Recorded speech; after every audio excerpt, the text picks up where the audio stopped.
ప్రతినిత్యము జీవించేటువంటి వారు దేవుని తెలియక కాదు, దేవుని ప్రేమ ఏంటో, దేవుడు ఎంత శక్తిమంతుడో, దేవుడు ఎంత మహత్వం గల కార్యాలు చేయగలిగిన వాడో, దేవుడి భూమిని ఆకాశాన్ని మహా ఆకాశంని కలగజేసిన వాడని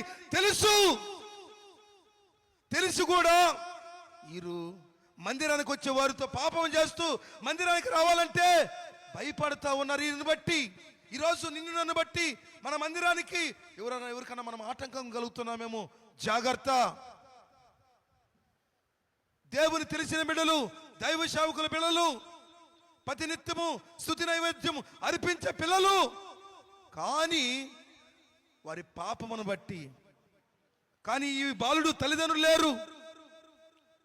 సమయాలు, మోషే, అహరోనులు వారి మధ్యలో ఎందుకు రావాల్సి వచ్చింది? వీరు ఎంతమంది ప్రార్థనా పరులు లేరు?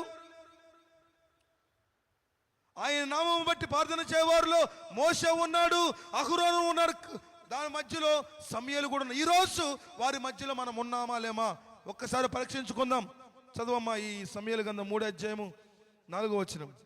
యెహోవా సమూయేలును పిలిచెను, అతడు చిత్తమండి